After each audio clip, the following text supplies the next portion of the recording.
جب کبھی تم گردشِ دوران سے گھبرایا کرو، جب کبھی تم گردشِ دوران سے گھبرایا کرو،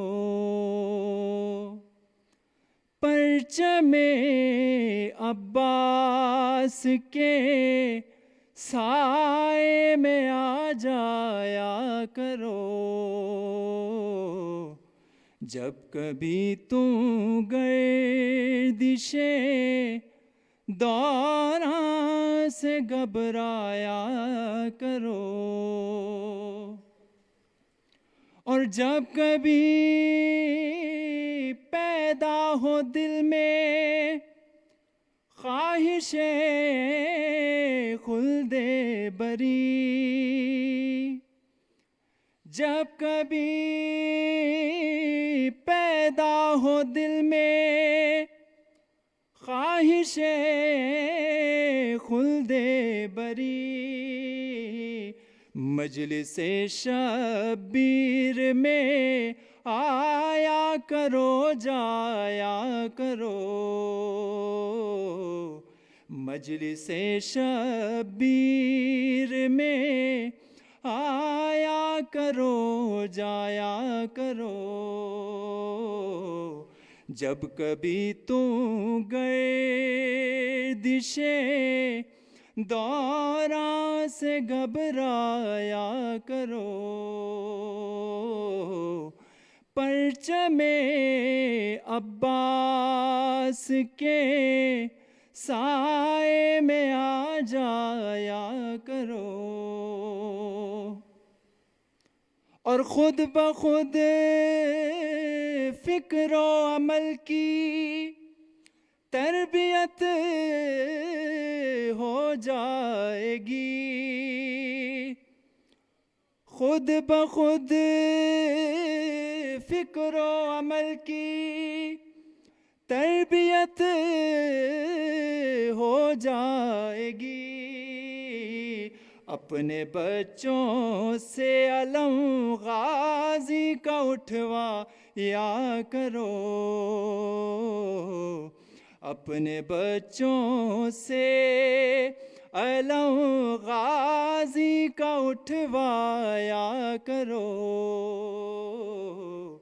پرچمِ عباس کے صلوات پڑھ دیجئے محمد و آل محمد کے ساتھ۔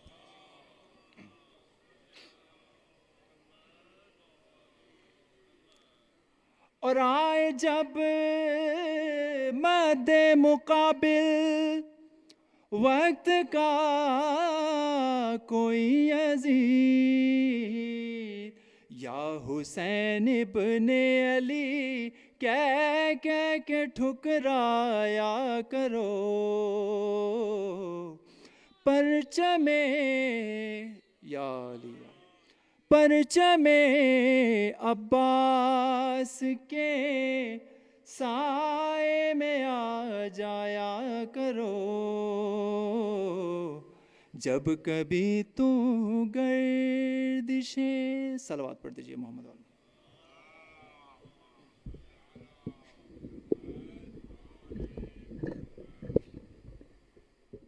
بارے دیگر صلوات۔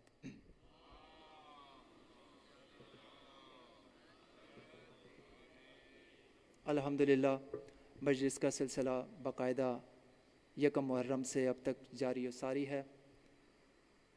انسان کو بیدار تو ہو لینے دو، ہر قوم پکارے گی ہمارے ہیں حسین، اور یقیناً یہ بات سب سے بڑی حقیقت ہے کہ حسین سب کا ہے، حسین سب کا ہے، کسی بھی فرقے کا ہو، کسی بھی مذہب کا ہو، جب بات حسین کی آتی ہے تو ہر انسان یہی کہتا نظر آتا ہے کہ حسین ہمارا ہے، حسین تمہارا ہے، حسین رب کا ہے، حسین سب کا ہے۔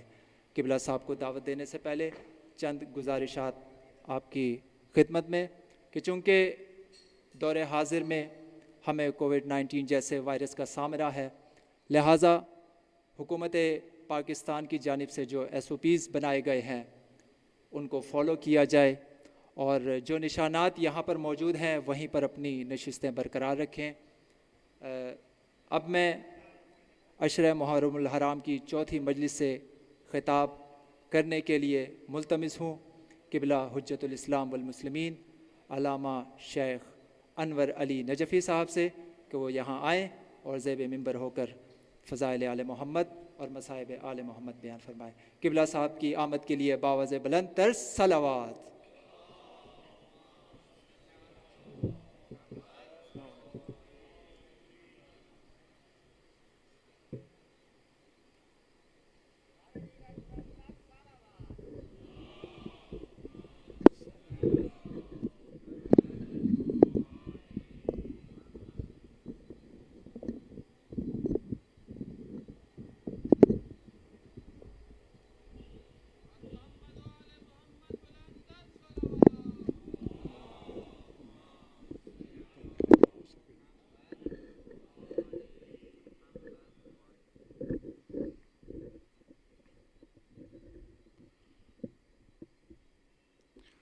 اعوذ باللہ من الشیطان اللعین الرجیم بسم اللہ الرحمن الرحیم الحمد للہ رب العالمین والصلاة والسلام والتحیۃ والاکرام علی اشرف الانبیاء والمرسلین وعلى آله الطيبين الطاهرين المعصومين ولعنة الله على أعدائهم أجمعين أما بعد فقد قال الله تبارك وتعالى ألا بذكر الله تطمئن القلوب صلوات۔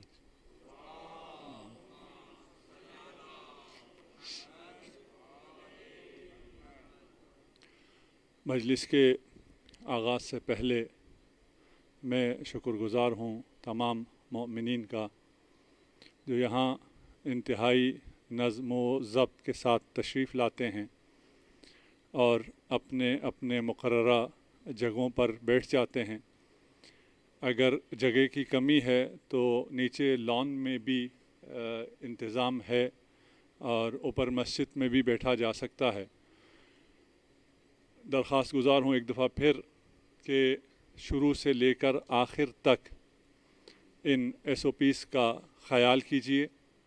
یہ اس لیے نہیں کہ حکومتی SOPs ہیں، یہ اس لیے کہ ہم نے عزادار حسین ابن علی کا احترام کرنا ہے۔ انشاءاللہ آخر عشرے تک ہم اسی نظم و ضبط کا مظاہرہ کریں گے، اور والنٹیئر حضرات جس محنت سے یہ کام کر رہے ہیں اور آپ کے تعاون کے بغیر یہ ممکن نہیں تھا کہ اس انداز میں عزاداری بپا ہو سکے۔ عزاداری سید الشہداء حضرت آدم کے دور سے چلی آ رہی ہے۔ ہر نبی نے گریہ کیا، خاتم الانبیاء نے بھی گریہ کیا۔ رسالت میں آپ کو علم تھا کہ آپ کی بیٹی سیدۃ النساء العالمین فاطمہ الزہراء سلام اللہ علیہا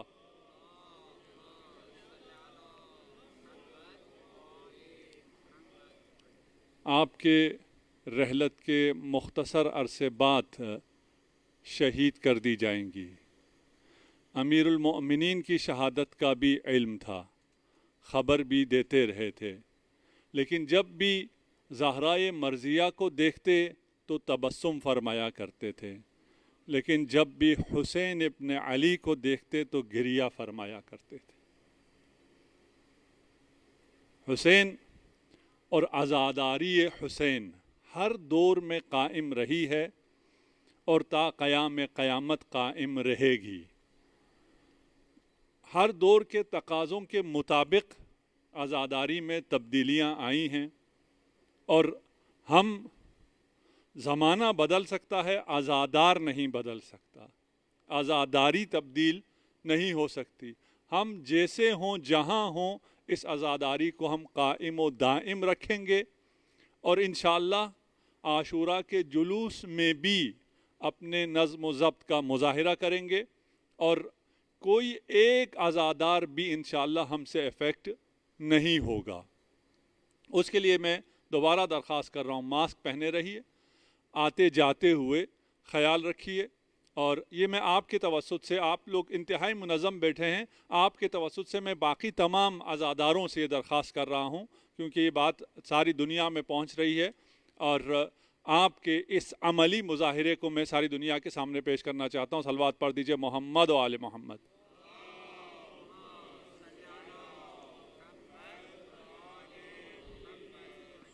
ایک عدد پنکھا چلا دیں گے تو میرے لیے آسانی ہو جائے گی۔ صلوات پڑھ دیں محمد و آل محمد۔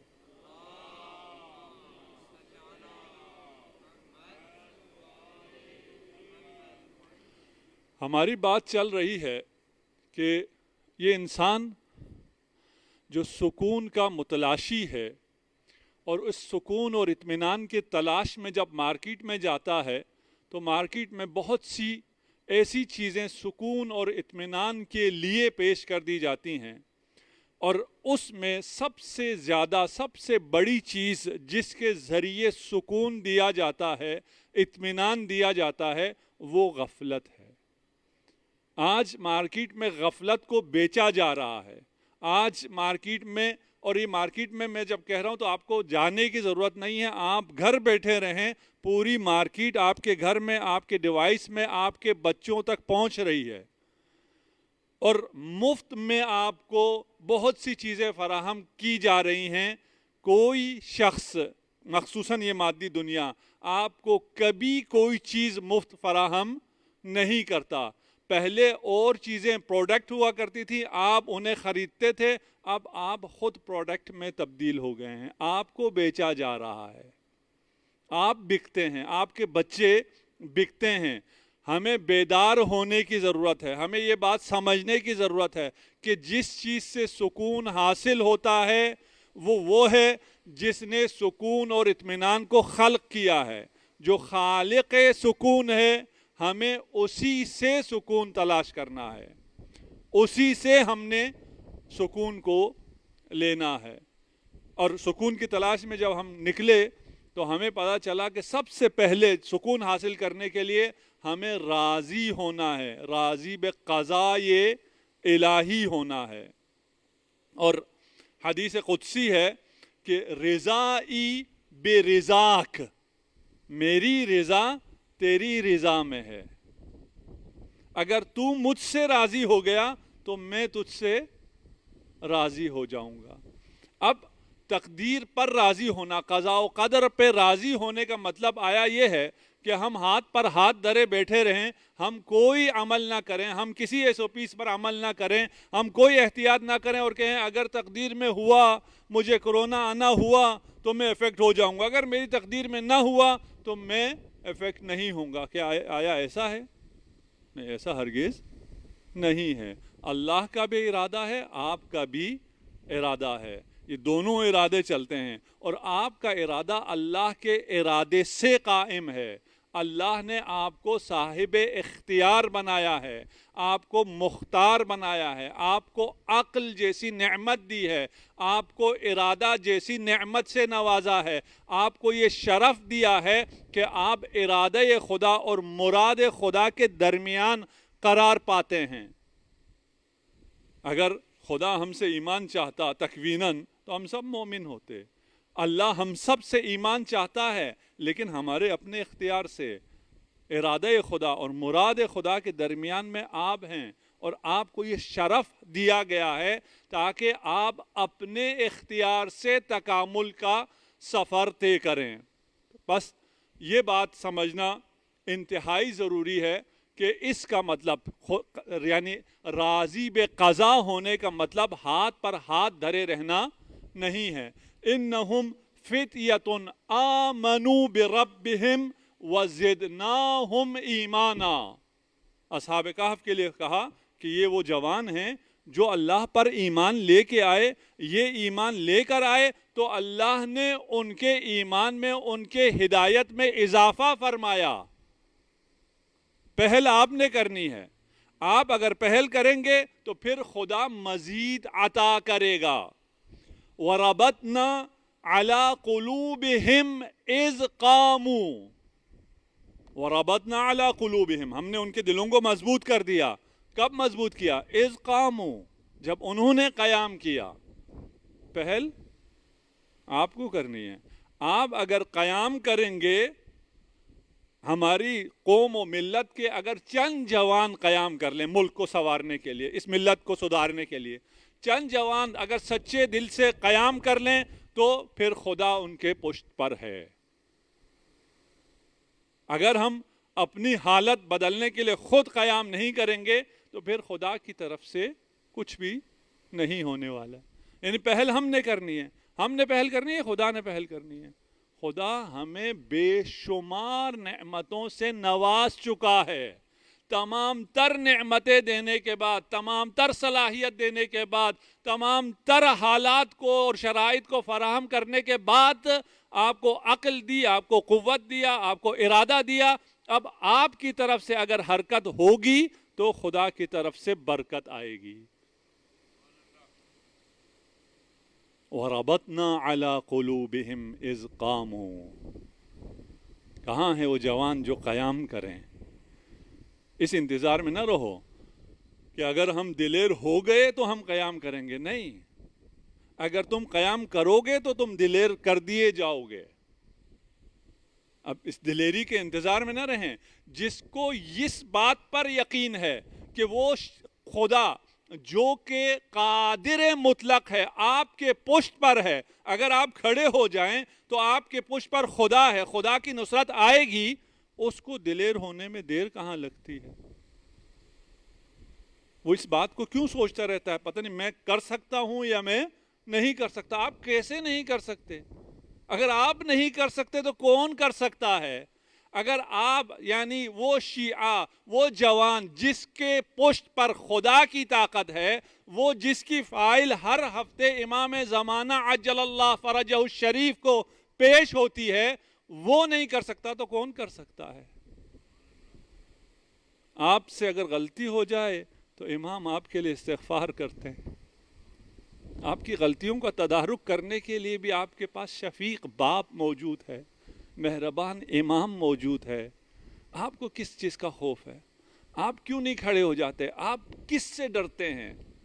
کون سی ایسی طاقت ہے جو ہمارے جوانوں کو روک سکتی ہے، بڑھنے سے روک سکتی ہے، اس دنیا کو فتح کرنے سے روک سکتی ہے، دنیا کی خدمت کرنے سے روک سکتی ہے، ملک کو سنوارنے سے روک سکتی ہے؟ صرف اور صرف ان کی اپنی کچھ فہمی۔ وہ اس غلط فہمی میں ہوں کہ خدا نے پہلے کرنا ہے، خدا نے بہت کچھ کر دیا ہے، آپ کو ان نعمتوں سے نوازا ہے جس کا آپ اندازہ ہی نہیں لگا سکتے۔ آپ کے پاس صحت ہے، آپ کے پاس دولت ہے، آپ کے پاس اختیار ہے، آپ کے پاس آزادی ہے، آپ ایک آزاد ملک میں زندگی کر رہے ہیں، آپ جو چاہیں آپ کر سکتے ہیں، آپ جہاں مجلس کرنا چاہیں کر سکتے ہیں، جہاں جو ادارہ بنانا چاہتے ہیں بنا سکتے ہیں، جو تبلیغ کرنا چاہتے ہیں کر سکتے ہیں، پھر کیوں نہیں کرتے ہیں؟ خدا نے ہمیں وسائل نہیں دیے۔ وسائل کام کرو گے، ہمت بلند کرو گے تو وسائل بھی آئیں گے۔ امیر المؤمنین علی ابن ابی طالب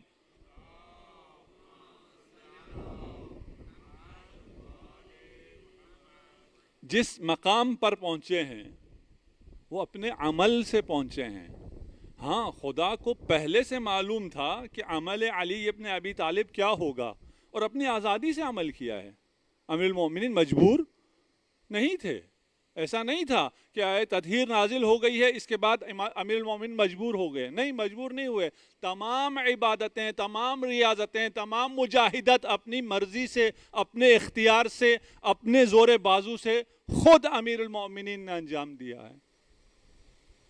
ابھی الحمدللہ کافی اچھا موسم ہو گیا ہے اور آپ تو میں بھی صحیح بیٹھا تھا لیکن بغیر پنکھے کے یہاں تقریر کرنا ممکن نہیں ہو رہا تھا، اور جون جولائی میں تو اتنی گرمی یہاں ہوتی ہے کہ دن میں باہر نکلنا مشکل ہو جاتا ہے، اور جو زیارتوں پر گئے ہیں کربلا میں، نجف میں، کوفہ میں، اور شدید گرمی پڑتی ہے۔ اس گرمی میں جب سب سو جاتے تھے، کوئی باہر نہیں نکل سکتا تھا، امیر المؤمنین نماز ظہر کے بعد آ کر 2 نان شعیر کھانے کے بعد کوفہ کی گلیوں میں گھوما کرتے تھے۔ کسی نے عرض کیا امیر المؤمنین آپ رات عبادت میں بسر کرتے ہیں، دن امور مملکت میں بسر کرتے ہیں، ظہر میں جب سب سو گئے ہیں، سب آرام کر رہے ہیں، سب گھروں میں دھبک کے بیٹھے ہوئے ہیں، آپ کیوں یہاں آ جاتے ہیں، شہر میں گلیوں میں کیوں پھرتے ہیں؟ کہا اس لیے کہ اس وقت کوئی مظلوم ایسا نہ رہ جائے جو اپنی آواز بلند کرے اور مجھ تک وہ آواز نہ پہنچے اور میں سوتا رہوں، میں آرام کرتا رہوں۔ یہ ممکن نہیں ہے۔ ایک دن امیر المومنین کوفہ کی گلیوں میں ہیں، ایک شخص اپنی بیوی کے ساتھ جھگڑ رہا تھا اور بدزمانی کر رہا تھا، اور اس کو اس نے گھر سے دھکے دے کے نکالا۔ باہر جب آئے امیر المومنین گلی میں تشریف فرما تھے، امیر المومنین نے کہا یہ بات اچھی نہیں ہے، ایسا مت کرو، اپنی بیویوں کے ساتھ نیک برتاؤ کرو۔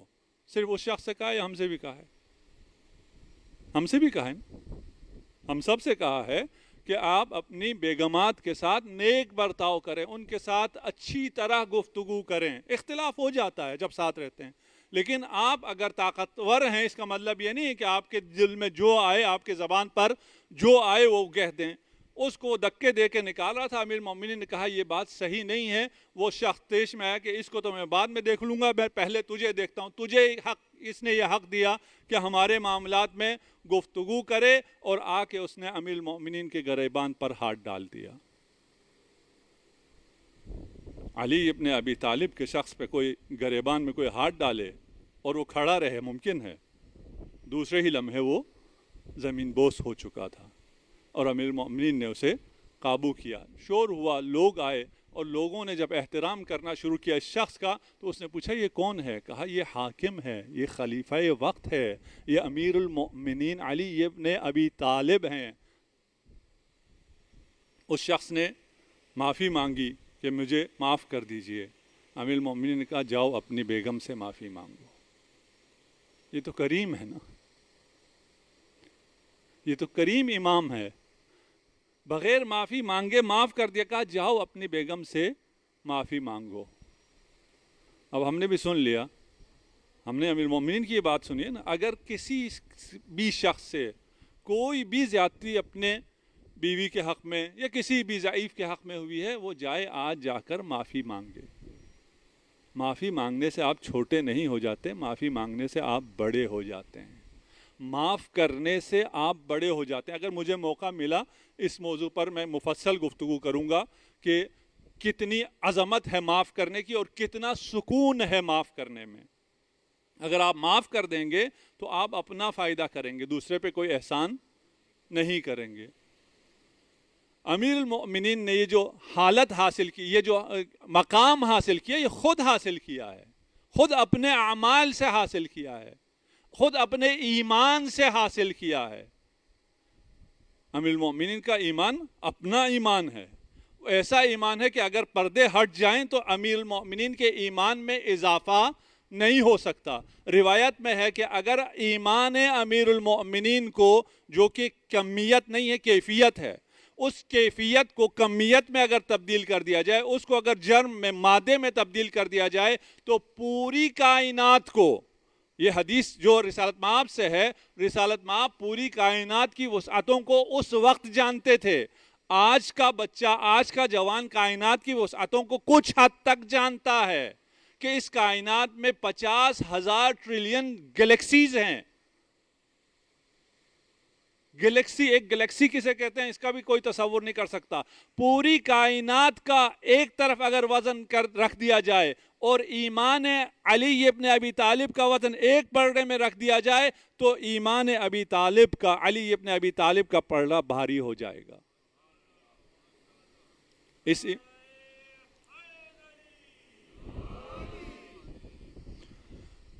اس ایمان کو حاصل کرنا ہے۔ سب سے پہلے اپنے ویژن کو ٹھیک کرنا ہے، اپنے ورلڈ ویو کو ٹھیک کرنا ہے۔ آج کا جوان اگر کامیاب ہونا چاہتا ہے تو جو کتابیں پڑھتا ہے وہ ملینئرز اور بلینئرز کی کتابیں پڑھتا ہے، جو سکسیس سٹوریز پڑھتا ہے وہ بھی انہی بلینئرز کی سکسیس سٹوری پڑھتا ہے کہ یہ کیا کرتے ہیں اور پھر ان کے مطابق ہم اپنی زندگی گزارنا چاہتے ہیں۔ جب ہمیں پتہ چلتا ہے یہ جتنے بلینئرز ہیں، اکثر بلینئر جو ہیں صبح 4 بجے اٹھ جاتے ہیں، ہمارا جوان کہتا ہے ہاں صبح 4 بجے اٹھنا چاہیے۔ تجھے بلینئر سے یہ درس ملا؟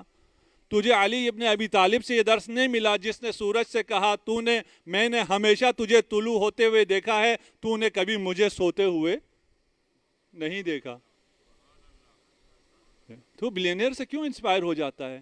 تو بلینئر کو دیکھ کے تو کیوں سحر خیزی شروع کر دیتا ہے؟ اس بدبخت کے پاس اس وقت اٹھ کے کرنے کا کچھ بھی نہیں ہے، تیرے پاس اس وقت اٹھ کے کرنے کا بہت کچھ ہے۔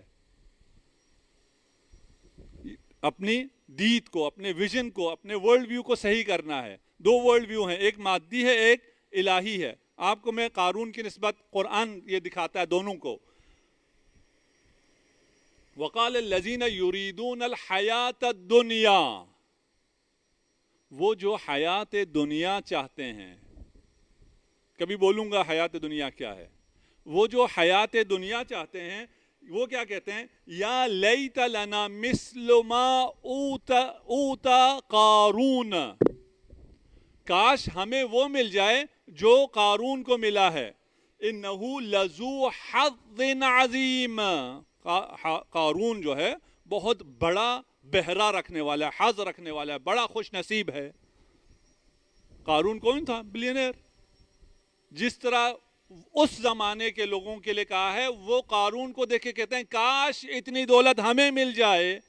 آج کا جوان بھی انہی کو دیکھ کے کہتا ہے کاش اتنی دولت مجھے مل جائے۔ میں آج کے کسی قارون کا نام نہیں لے رہا، آپ کے ذہنوں میں ہے، یہ ممبر مقدس ہے۔ اور اس کے مقابلے میں وقال الذین اوتوا العلم، قال الذین یریدون حیات الدنیا، اس کے مقابل میں کیا ہے؟ قال الذین اوتوا العلم، یعنی وہ لوگ جو یریدون حیات الدنیا وہ کون ہیں؟ جاہل۔ اس لیے کہ جو عالم ہیں وہ کیا کہتے ہیں؟ اس کے مقابل میں جب عالم آیا تو اس کے ادھر اس طرف والے کون ہوئے؟ جاہل ہو گئے۔ اب آپ اپنا فیصلہ کر لیں، ہم عالم کی طرف ہیں یا جاہل کی طرف ہیں؟ ہماری اپروچ کیا ہے؟ ہمارے سوچنے کا انداز کیا ہے؟ وَيْلَكُمْ ثَوَابُ اللَّهِ خَيْرٌ لِمَنْ آمَنَ وَعَمِلَ صَالِحًا۔ دنیا دار کہتے ہیں جو دنیا چاہتے ہیں، حیات دنیاوی چاہتے ہیں، دنیا چاہتے نہیں، حیات دنیاوی چاہتے ہیں، جو پس زندگی گزارنا چاہتے ہیں، وہ بے وقوف اور جاہل لوگ کہتے ہیں کاش دولت قارون ہمیں مل جائے۔ اور جو علم رکھتے ہیں وہ کہتے ہیں کاش صفت ہارون ہمیں مل جائے۔ کتنا فرق ہے قارون اور ہارون میں؟ وہ کہتے ہیں وہ جو تم دیکھ رہے ہو کچھ بھی نہیں ہے، ثواب اللہ خیر لمن آمن وعمل صالحا۔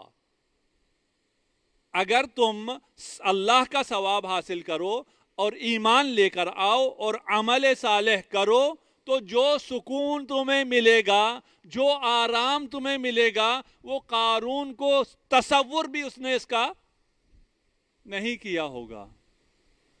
اب ہم کس طرف ہیں؟ ہم قارون کی طرف ہیں یا ہارون کی طرف؟ ہمیں دولت چاہیے یا ہمیں علم چاہیے؟ ہم اس بات کے بالکل خلاف نہیں ہے کہ آپ دولت نہ کمائیں۔ اگر کوئی شخص رسالت مآب کے پاس آتا اور وہ رسالت مآب سے کوئی چیز طلب کرتا اور رسالت مآب پوچھتے یہ کرتا کیا ہے، اور لوگ بتاتے یہ بہت اچھی عبادت کرتا ہے، سب کچھ کرتا ہے، لیکن ہے بے روزگار، تو رسالت مآب کہتے تھے یہ میری نظروں سے گر گیا۔ مومن بے روزگار نہیں ہو سکتا، مومن کام نہ کرے نہیں ہو سکتا، مومن نہ کمائے نہیں ہو سکتا۔ اس کا مطلب یہ نہیں کہ نہ کماؤ، خوب کماؤ۔ علی ابن ابی طالب خود بلینئر تھے۔ علی نے اپنے ہاتھوں سے جو عبادت کی ہے، جو کمایا ہے عبادت میں، وہ اپنی جگہ، جو ہاتھ سے دولت کمائی ہے وہ بھی بلینئر تھے۔ جتنے باغات آپ نے لگائے ہیں، جو آپ کی آمدنی تھی وہ کسی سے کم نہیں تھی، کوئی اور غنی نہیں تھا، صرف علی غنی تھا، اپنے ہاتھوں سے کما کے غنی تھا، لیکن جو نانے جو کھاتا تھا، کوہنا لباس پہنتا تھا، وہ الگ مسئلہ ہے، کماتا تھا لیکن حیات دنیاوی اختیار نہیں کرتا تھا۔ صلوات پڑھ دیجئے محمد و آل محمد پر۔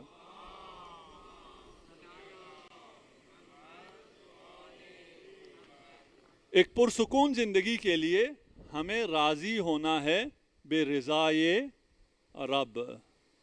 اتنی خوبصورت زندگی ہو جائے گی آپ کی، اتنی خوبصورت کہ قابل تصور نہیں ہے، قابل وصف و بیان نہیں ہے، میں بیان نہیں کر سکتا، کہہ نہیں سکتا کہ آپ کتنی خوبصورت زندگی گزاریں گے، نہ ہی آپ کسی اور کو بتا سکتے ہیں۔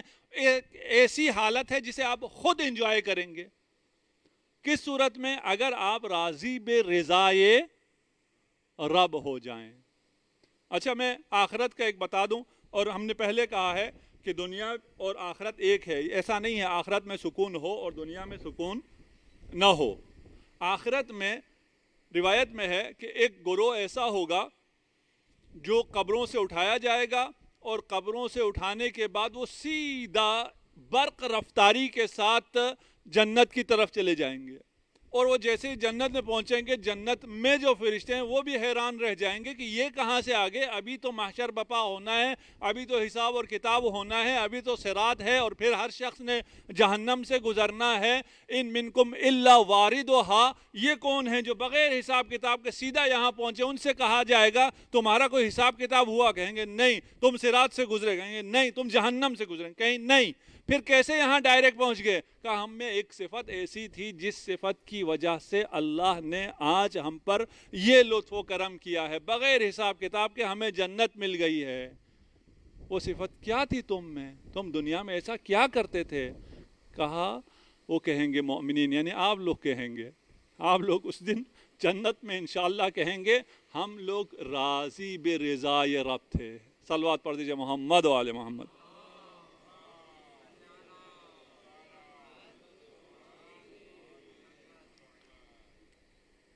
یہ خود ایک پھر لمبی بحث ہے، اور علماء نے اس پہ بہت لکھا ہے کہ آیا ممکن ہے کوئی شخص راضی بے رب ہو، یا یہ انسان کی پہنچ سے صرف معصومین کے اختیار میں ہے کہ وہ راضی بے رب رہیں؟ اس پہ پھر مختلف دلائل ہیں، میں علمی ابحاث میں اور ان گہرائیوں میں نہیں جانا چاہ رہا۔ اگر اطمینان اور سکون چاہتے ہو، کہ یقیناً چاہتے ہو، اور اسی اطمینان اور سکون کے پیچھے نہ جانے کیا کیا کر ڈالتے ہو کہ ہم سکون سے رہیں، ہمارے بچے سکون سے رہیں، اگر اطمینان اور سکون چاہتے ہو تو اطمینان اور سکون صرف اور صرف اور صرف اللہ سے ملے گا۔ یہ بات طے ہے۔ اللہ کو چھوڑ کر جدھر بھی جاؤ گے کوئی سکون نہیں ملے گا۔ اس ہدف اور اس مقصد کے جتنے قریب جاؤ گے اتنا سکون برباد ہوگا۔ جتنی زیادہ دنیا ملے گی، جتنی زیادہ دولت ملے گی، جتنا زیادہ اقتدار ملے گا، اتنا تمہارا سکون برباد ہوگا۔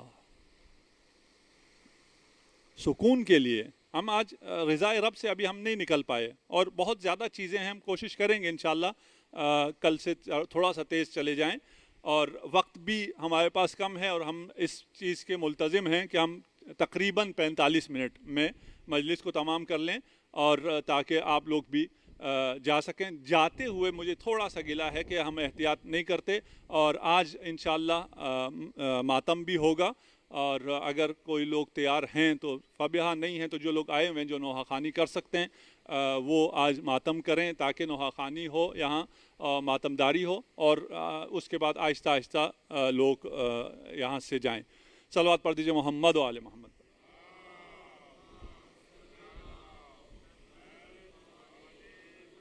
اگر سکون چاہیے تو خدا پر توکل کرو، اگر سکون چاہیے تو خدا پر توکل کرو، خدا پر اعتماد کرو۔ ہمیں اس کا بالکل الٹا سمجھایا جاتا ہے۔ اگر دنیا میں کامیابی چاہیے تو آپ میں کانفیڈنس ہونا چاہیے۔ کانفیڈنس کیا ہے؟ اعتماد بنفس۔ آپ میں اعتماد بے نفس ہونا چاہیے۔ نہیں، آپ میں اعتماد بے نفس نہیں چاہیے۔ آپ کا نفس آپ کو کہیں کا نہیں چھوڑے گا. آپ کو اعتماد بے خدا ہونا چاہیے. آپ کا سارا اعتماد اللہ پر ہونا چاہیے. جس کا اعتماد اللہ پر ہوتا ہے وہ کمزور انسان نہیں ہوتا. اعتماد بنفس اگر اس قوت کو کہتے ہیں, قوت فیصلہ کو کہتے ہیں, تو بالکل صحیح ہے. کانفیڈنس اگر اسے کہتے ہیں, لیکن کانفیڈنس بھی وہ نہیں ہے. کبھی کھولوں گا میں خود لفظ کانفیڈنس کو بھی. اللہ پر توکل. اللہ پہ توکل ہم کیوں سمجھا رہے ہیں؟ تاکہ ہم رضا بے قضاء رب کو سمجھ سکیں. خب اللہ پہ توکل کرنے کا کیا مطلب ہے؟ اگر میں گاڑی لے کے آیا ہوں, میں لاک کیے بغیر آ جاؤں کہ میں خدا پہ توکل کر رہا ہوں. کیونکہ پچھلے زمانے میں لوگ اونٹوں پہ آیا کرتے تھے, تو یہ مثال اونٹ کے ساتھ ہے. آج کل آپ گاڑیوں پہ آتے ہیں, موٹر سائیکل پہ آتے ہیں, آپ لاک کیے بغیر آ جائیں اور کہیں میں خدا پہ توکل کر رہا ہوں. صحیح ہے؟ صحیح نہیں ہے. آپ گاڑی لاک کرنے کے بعد خدا پہ توکل کریں. صحیح ہے؟ صحیح نہیں ہے. دونوں صحیح نہیں ہے. ٹھیک, آپ گاڑی کھلی چھوڑ آئیں, وہ بھی صحیح نہیں ہے. لاک کرنے کے بعد خدا پہ توکل کریں, وہ بھی صحیح نہیں ہے. بات میں نہیں ہے توکل خدا پر. خدا پر توکل, خدا پہ اعتماد ہمیشہ ہے. جب آپ لاک کر رہے ہیں اس وقت بھی آپ کا اعتماد خدا پہ ہونا چاہیے. اگر خدا پہ اعتماد نہ ہو تو آپ کے ہاتھ میں قوت آئے گی ہی نہیں لاک کرنے کی. اگر نہ آئے کہاں جائیں گے آپ؟ نہ جانے سمجھا پا رہا ہوں یا نہیں. یہ توکل کا مطلب یہ نہیں ہے کہ بعد میں توکل, پہلے میں نے کچھ کرنا ہے. نہیں, جب بھی ہر حال میں اللہ پر ہی اعتماد ہے, اللہ پر ہی میں نے توکل کرنا ہے. اللہ پر میں جو توکل کرتا ہوں, توکل کا معنی کیا ہے؟ اس میں بھی دقیق بحثیں ہیں, میں بہت آسان کر کے آپ خدمت پیش کر رہا ہوں. توکل کا مطلب یہ ہے کہ میں طالب خیر و صلاح ہوں. میں یہ خیر چاہتا ہوں کہ میری گاڑی گم نہ ہو. اس خیر اور صلاح کے لیے میں اللہ کو وکیل کرتا ہوں کہ اب میں گاڑی کے پاس تو نہیں ہوں, میں وہاں سے آ گیا. اس خیر کو پانے کے لیے, اس صلاح کو پانے کے لیے میں نے خدا کو اپنا وکیل کر دیا. میں نے خدا پر اعتماد کیا. آپ وکیل کرتے ہیں تو اس پہ اعتماد کرتے ہیں, اسے کورٹ میں بھیج دیتے ہیں, خود گھر بیٹھے رہتے ہیں. طلب خیر اور صلاح کے لیے اللہ پر اعتماد توکل ہے. اور رضا بے رضا قضاء یہ رب کیا ہے کہ انسان اور جو شخص راضی ہے وہ اپنے ارادے کو فانی کر دے ارادے رب میں. نہ جانے اس فرق کو میں پہنچا سکا یا نہیں پہنچا سکا. وہاں میں کسی چیز کو خیر دیکھتا ہوں, اس خیر کے حصول کے لیے خدا پر اعتماد کرتا ہوں, خدا کو وکیل کرتا ہوں. لیکن یہاں رضا بقضاء میں میرا کوئی ارادہ ہے ہی نہیں, میں کوئی ارادہ نہیں کرتا. میں کہتا ہوں جو تیرا ارادہ وہی میرا ارادہ. میں اپنے ارادے کو ارادت اللہ میں فانی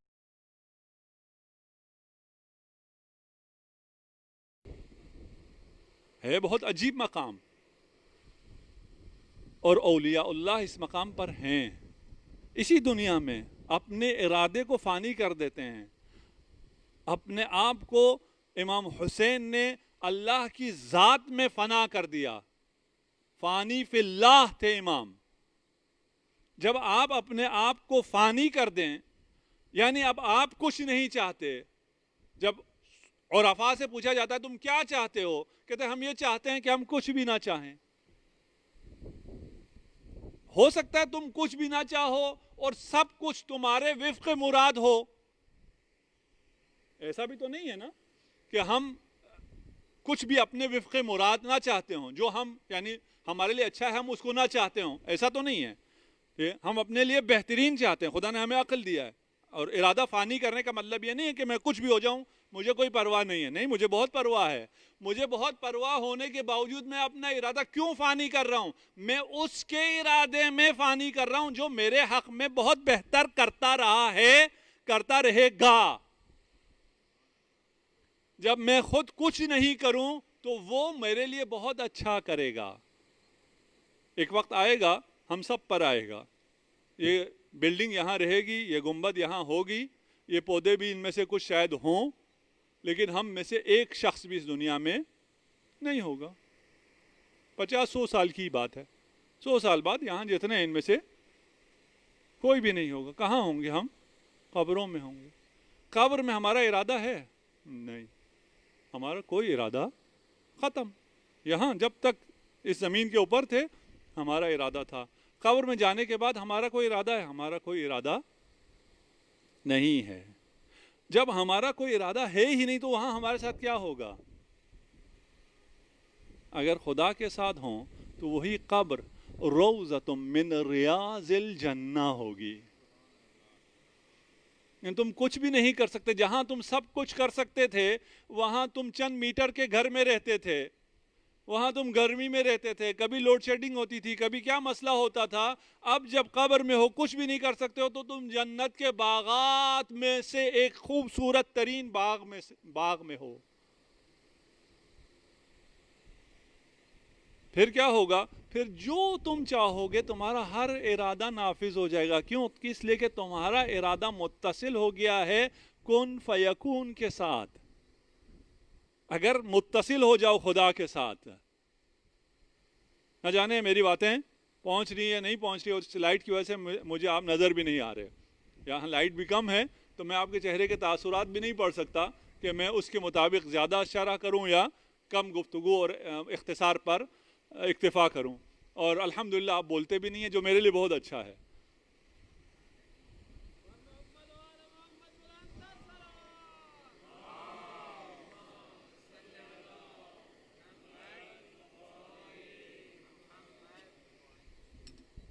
بار دیگر سلام.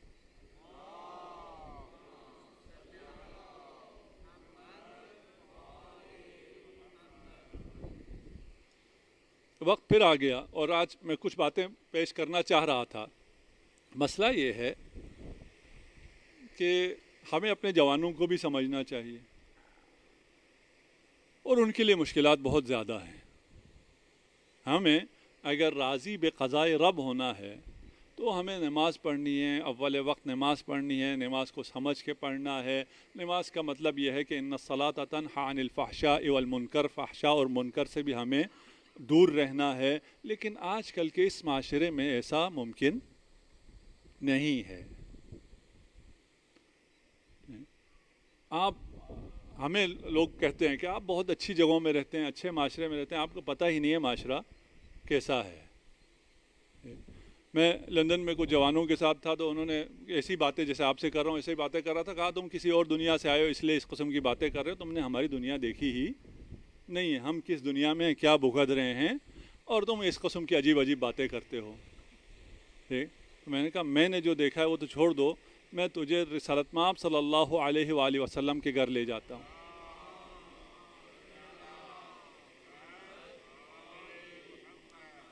اگر مدینے میں رسالت مآب کے گھر جائیں تو ان کے گھر میں کیا ملیں گے؟ اب میں نام بھی نہیں لے سکتا. ان کو بھی دیکھیے کیا کیا ایکسپیرینس ہے معاشرے کے، کن کن لوگوں کا ایکسپیرینس اتنی عظیم ہستی کو ہے. تو ہم تو گناہ گار لوگ ہیں، ہم نے بھی سب کچھ دیکھا ہوا ہے. سارا معاشرہ ہمارا بھی دیکھا والا ہے، ہم نے بھی ہر طرح. اس قسم کے معاشرے میں آپ کے اول وقت نماز پڑھو اور نماز جو برائیوں سے روکتی ہے اس سے رک جاؤ اور اچھی طرح حجاب کرو، یہ سب ممکن نہیں ہے.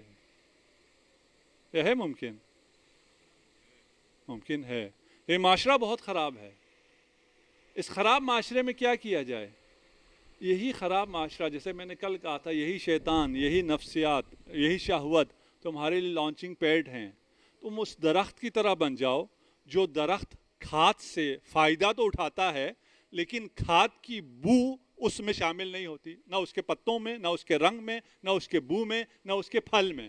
بلکہ جتنی زیادہ بدبودار کھاد زیادہ ہوگی اس کا پھل اتنا ہی زیادہ شیرین اور میٹھا ہوگا. معاشرے کی گند سے فائدہ اٹھاؤ اور اس گند سے خوشبودار درخت میں تبدیل ہو جاؤ. معاشرے کا گند تمہیں روکتا نہیں ہے. الذاکر جو کہ ذکر کر رہا ہے، الذاکر فی الجاہلین، جوہلا میں ذکر کرنے والا، کمقاتل فی سبیل اللہ، اللہ کی راہ میں جہاد کرنے والے کے برابر ہے. سلوک کے لیے مقدس زبان جسے یہ زمانہ بہت مقدس زمانہ ہے. مقدس زمان کے ساتھ کیا چاہیے؟ نامقدس مکان. مقدس زمان چاہیے، نامقدس مکان چاہیے، یعنی ناپاک مکان چاہیے، برا معاشرہ چاہیے. برے معاشرے سے آپ تکامل کر سکتے ہیں، آپ عروج کر سکتے ہیں. شرط یہ ہے کہ آپ کو خود سیدھا رہنا ہے. آپ اگر راہ راست پر نہ ہوں، آپ اگر مستقیم نہ ہوں، آپ اگر سیدھے نہ ہوں، تو پھر برا معاشرہ آپ کو بھی جھکا دیتا ہے. لیکن اگر آپ سیدھے ہوں، آپ اگر تیر کی طرح سیدھے ہوں، تو کمان جتنا زیادہ ٹیڑھا ہوتا جائے گا آپ اتنی زیادہ طاقت سے جائیں گے. کمان کو ٹیڑھا ہونا چاہیے، تیر کو سیدھا ہونا چاہیے. تیر اگر یہی کہتا رہے، یہی گلا کرتا رہے، یہ کمان بہت ٹیڑھی ہے، میں کیسے پرواز کروں؟ بھائی معاشرے نے ٹیڑھا ہونا ہے. اور مثالی مومن کون ہے قرآن کی نظر میں؟ کون ہوگا مثالی مومن؟ جی، قرآن نے مثالی مومن کسے قرار دیا ہے؟ مثالی مومن کے لیے ہمیں فرعون کے دور میں لے جاتے ہیں. فرعون کے دور میں کون ہوگا مثالی مومن؟ حضرت موسیٰ کلیم اللہ؟ نہیں. کون ہے؟ ایک خاتون ہے، ایک عورت ہے. وہ عورت کون ہے؟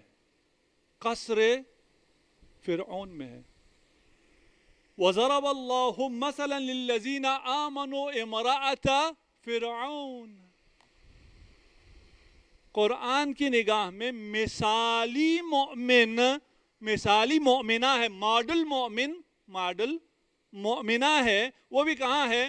آپ نے وہ معاشرہ اور وہ فساد دیکھا ہی نہیں ہے جو قصر فرعون میں فساد تھا، جو فحاشی وہاں تھی، جو ظلم وہاں تھا، جو جور وہاں تھا، دنیا بھر کی خرابی وہاں تھی، شرک وہاں تھا. انا ربکم الاعلیٰ کہنے والا اس کا شوہر تھا، اس کے ہاتھ میں بھی تمام چیزیں اس کو میسر تھیں. ان تمام خراب معاشرے میں جب یہ خود مستقیم رہی تو ایسا پرواز کیا کہ مثالی مومنہ رہتی دنیا تک کے لیے قرآن میں خدا نے صرف اسی کی مثال دی. ہمارے معاشرہ کو اتنا خراب نہیں ہے. آپ ہو سکتا ہے کہ اچھا اتنا خراب نہیں ہے تو پھر ہم اتنے تکامل نہیں کر سکتے. جو کمزور لوگ ہیں، جو ایمان ضعیف ہے، جنہوں نے اپنے آپ کو نہیں بنایا، ہاں وہ نہیں جا سکتے. ان کو ان معاشروں سے، فساد سے بچنا ہے.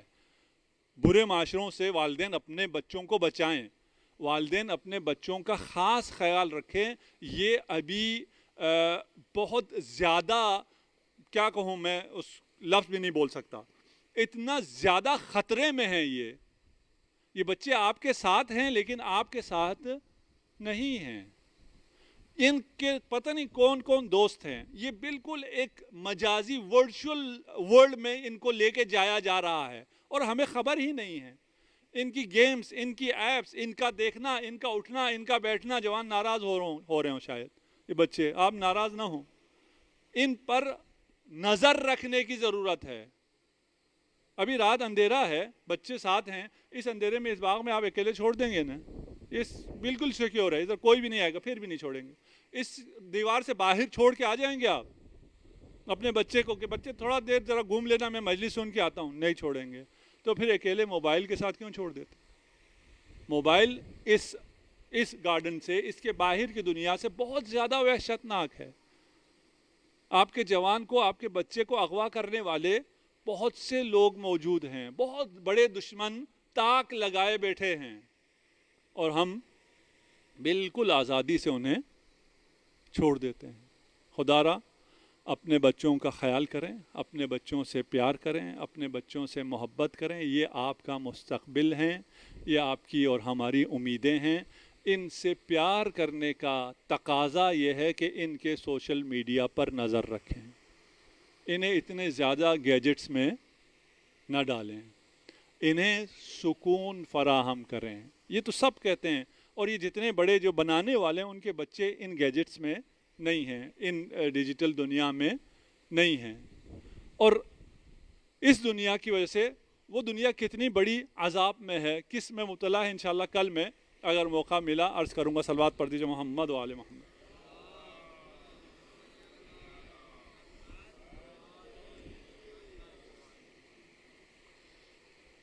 ایک دن حضرت مظاہر، حبیب ابن مظاہر کے والد، حبیب کے اصرار پر رسالت مآب صلی اللہ علیہ وآلہ وسلم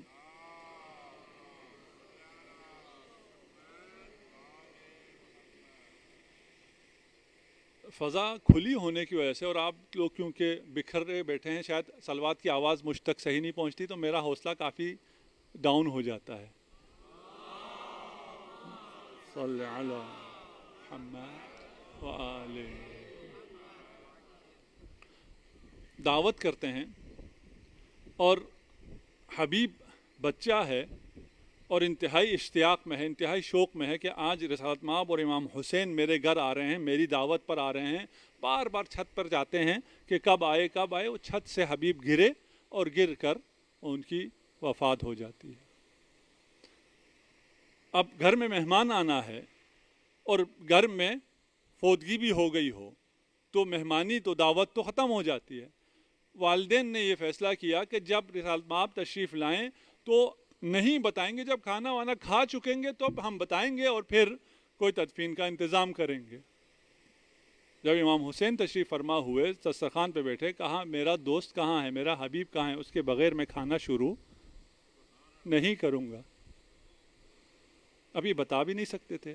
اتنے میں امام حسین نے آواز لگائی، اے حبیب تم کہاں ہو، آ جاؤ۔ حبیب نے وہاں سے پردے کے پیچھے سے آواز لگائی، لبیک یا میرے آقا، آپ کا غلام حاضر ہے۔ حسین کی آواز پر لبیک کہنے والا یہ بچہ ایک دفعہ پھر حسین کا خط پاتا ہے اور حسین کا خط دیکھ کر خدا کرے ہم سب کو کربلا جانا نصیب ہو، جلد از جلد یہ راستے کھل جائیں۔ خدا کرے 40 پر یہ تمام لوگ جو یہاں بیٹھے ہیں اور وہ تمام لوگ جو ہماری بات سن رہے ہیں کربلا معلیٰ کی زیارت کر سکیں۔ جب آپ جاتے ہیں تو پہلے حبیب آپ کا استقبال کرتے ہیں، قبر حبیب پہلے آپ کو خوش آمدید کہتی ہے، اور آپ وہاں جب حبیب کو سلام دیتے ہیں تو وہاں قبر حبیب پر لکھا ہوا ہے کہ یہ وہ فقیہ ہے جو ایک رات میں 1000 رکعت نماز پڑھا کرتا تھا۔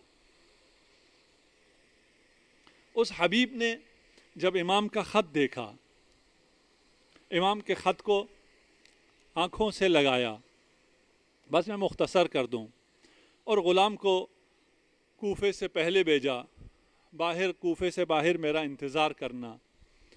جب حبیب کو آنے میں دیر ہوئی تو غلام گھوڑے سے کہہ رہا تھا، اے گھوڑے بےتاب نہ ہونا، اگر حبیب نہ آئے، اگر میرے آقا نہ آئے تو میں خود تجھ پر سوار ہو کر حسین کی مدد کو جاؤں گا۔ حبیب آتے ہیں، کربلا پہنچتے ہیں، کربلا میں حبیب نے قدم رکھا، وہاں زینب کے چہرے پر مسرت کے آثار نمایاں ہوئے۔ فضہ خیمے کا پردہ اٹھاتی ہیں، حبیب تجھے زینب نے سلام بھیجا ہے۔ اجرکم علی اللہ، حبیب نے سر سے عمامہ اتار دیا، سر پر خاک کربلا ڈال دی۔ اللہ رے مظلومیت زینب، یہ وقت بھی آ گیا کہ آقا زادی غلاموں کو سلام بھیج۔ اجرکم علی اللہ۔ حبیب اس حالت میں داد شجاعت دیتے ہیں، جنگ کرتے ہیں۔ کچھ دیر بعد، کچھ لوگوں کو فنار کرنے کے بعد حبیب واپس تشریف لاتے ہیں۔ حبیب خستہ ہیں، تشنہ ہیں، گرد و غبار ہے۔ جب واپس آئے تو کسی نے پوچھا کہ حبیب کیوں واپس آئے؟ کہا 2 کام تھے، چاہتا تھا شہادت سے پہلے یہ 2 کام کر جاؤں۔ ایک کام تو یہ تھا کہ میں نے رسول خدا سے سنا ہے کہ جو امام حسین کی زیارت کرے گا اسے 1000 حج اور عمرے کا ثواب ملے گا۔ میں چاہتا تھا شہادت سے پہلے ایک دفعہ اور حسین کی زیارت کر لوں، اور دوسری تمنا یہ تھی کہ شہادت سے پہلے ایک دفعہ میں حسین پر گریہ کر لوں۔ خدا نے آپ کو یہ سعادت دی ہے، آپ فرش عزا پر ہیں، اپنے آوازوں کو رہا کیجئے۔ آپ کی آوازیں بلند ہوتی ہیں تو امام جعفر صادق دعا دیتے ہیں، امام دعا دیتے ہیں میرا سلام ہو، خدا کی رحمتیں ہوں ان آوازوں پر جو میرے جد حسین پر بلند ہوتی ہیں۔ حبیب نے داد شجاعت دی، جب شہید ہونے والے تھے ایک صحابی سرانے آیا اور پوچھا کیا حال ہے؟ کہا میں تمہیں وصیت کرتا ہوں میرے بعد حسین کا خیال رکھنا۔ امام حسین تشریف لائے اور کہا حبیب تجھ پر میرا سلام ہو، جب تک تو زندہ تھا ہماری نصرت کرتا رہا اور وقت آخر میرے لیے وصیت کر کے جا رہا ہے۔ کربلا کا میدان ختم ہوا، عاشور ہو گئی، کربلا میں زہرا کا گلشن اجڑ گیا، تمام سروں کو لے کر لشکر اعداء چلے، کوفہ کے پاس سے گزر رہے تھے، ایک نیزے پر حبیب کا سر تھا۔ حبیب کا بیٹا قاسم آیا، اس شقی سے کہا جتنا پیسہ لینا ہے، جو ہدیہ لینا ہے لے لو، میرے باپ کا سر مجھے دے دو۔ لیکن وہ نہ مانا کہ انعام تو مجھے شام سے ملے گا۔ قاسم گیا، اپنے چند دوستوں کے ساتھ دوبارہ واپس آیا، حملہ کر کے اپنے باپ کا سر چھین لیا اور یہ کہتے ہوئے زین العابدین کے سامنے سے چلا کہ جس شخص کا جوان بیٹا زندہ ہو اس کا سر نوک نیزے پر نہیں رہ سکتا۔ میرا سلام امام زین العابدین پر جس کے ہاتھ رسن بستا ہے۔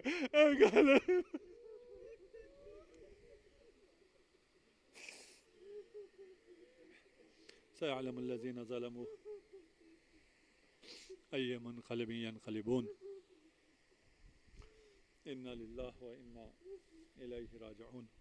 خدایا ہماری اس قلیل عبادت کو اپنی بارگاہ میں قبول و منظور فرما، تمام عزاداران سید الشہداء کو اپنے حفظ و امان میں رکھ، ہم سب کو اور تمام عزاداروں کو دنیا میں جہاں کہیں ہیں انہیں اس وائرس سے، اس وبا سے محفوظ و مصون فرما، تمام مریضوں کو اور خصوصاً اس وائرس سے جو مبتلا ہیں انہیں شفائے عاجل عنایت فرما، جو مریض بیمارستانوں میں ہسپتالوں میں ہیں انہیں جلد از جلد شفا دے اور اس عشرے میں انہیں عبادت عزا میں شریک فرما، تمام مسلمانوں کی، مومنین کی جو پریشانیاں ہیں انہیں برطرف فرما، جو لوگ جنہوں نے اس مرکز کی تعمیر میں مدد کی اور جن کی بدولت یہ عظیم الشان مرکز قائم و دائم ہے، آج الحاج مصطفیٰ گوکل ان کی بہت بڑی خدمات ہیں